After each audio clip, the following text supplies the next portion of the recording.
let me point out something interesting with respect to our model.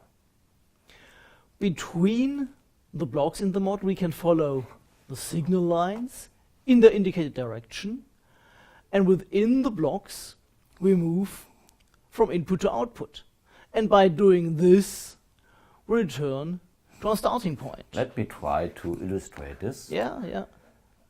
I just take a screenshot of Yes. this model, and then I can draw a little bit here. And you said we start with a signal line, Yes, exactly. Here, follow in the direction of the signal line. go within a block from Yes. input to output, again a signal line, and so on and so on. Right here, the minus port is the input, this is the output, and right here we are back where we started. Yes, and we call that a signal feedback. Or just a loop. Yeah, okay. While from a simulation execution point of view, this loop is not very challenging. From a system behavior point of view, loops can be complicated and nasty. Okay. A big part of control engineering deals with avoiding loops, especially avoiding underdamped loops.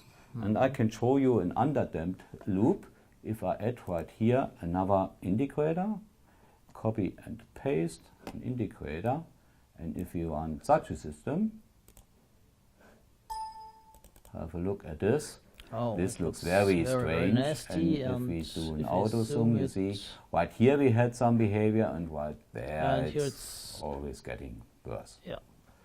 So let's remove this integrator again. By the way, in control engineering you always have these loops, and Yes.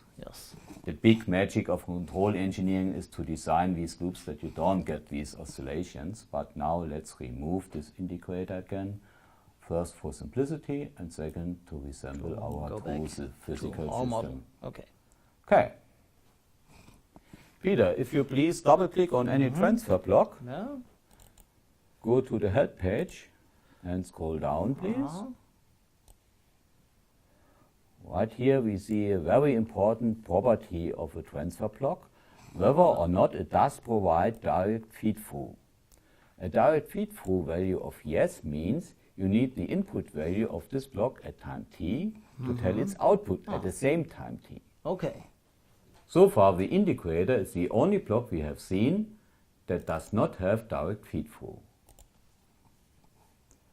So don't be disappointed if you scroll down, look at the property and find yes. This yes is not what we are talking about. This is something special we don't need. Okay, it's not relevant. The main output of the integrator at time t is determined only by its input values u at the previous simulation steps.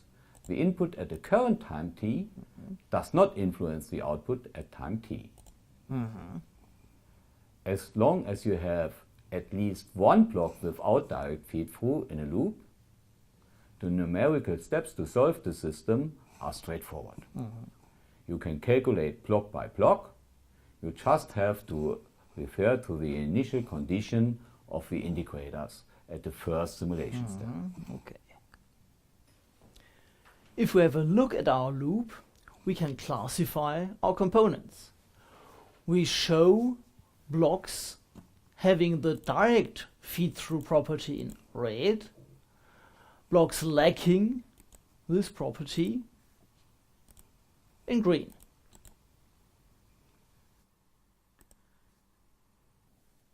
When debugging the model, we can define how the data is displayed in the menu Simulation Data Display.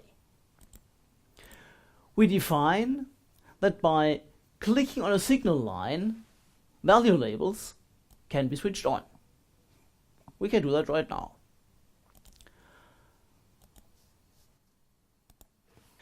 Let us start at the left side of the model. At point in time t of 0, the mass is 0.2 and thus the gravity force equals to 0.2 times 10 is 2. F can only be calculated once you know the spring force Fc, and as the gain block representing the spring has got the direct feed-through property, you need the position S to calculate the spring force Fc. Which is the initial value of the integrator. Yeah. At time 0, our position S is 0, thus the spring force is 0, and the total force is the gravity force at point in time 0, minus the spring force is 2, minus 0 is 2. The acceleration at point in time 0 calculates to the force at this point in time divided by the mass is 2 divided by 0.2 is 10. The velocity at this point in time equals to the initial condition of the first integrator, which is also 0. Now we step to our time is 1 times our delta t is 10 to the power of minus 3. First we have to calculate the blocks featuring a state variable. A state variable sums up all the influences of past inputs. The output of blocks with state variables cannot just be calculated from the input values. The only blocks in our model with state variables are the integrators. The new output value of the right integrator, computing the new position S, is S at the point in time dt, is the velocity at point in time 0 multiplied by dt, plus S0, the initial position, is 0 times 10 to the power of minus 3 plus 0 is 0. The new output of the left integrator, computing the new velocity, is the velocity at point in time dt, is the acceleration at point in time 0 multiplied by dt, plus the initial velocity is 10 times 10 to the power of minus 3 plus 0 is 0.01. From those values, fc calculates to 0, f calculates to 2, and the acceleration at point in time dt calculates to 0. In the third step, our time is 2 times dt is 2 times 10 to the power of minus 3. Our velocity v calculates to v at the point in time 2 times dt.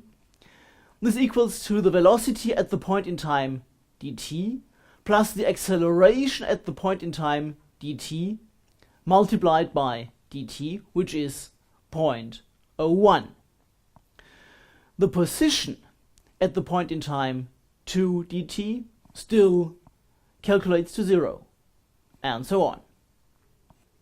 Well, if you wondered about the fundamental simulation time being 10 to the power of minus 3, we had 10 to the power of minus 4 earlier.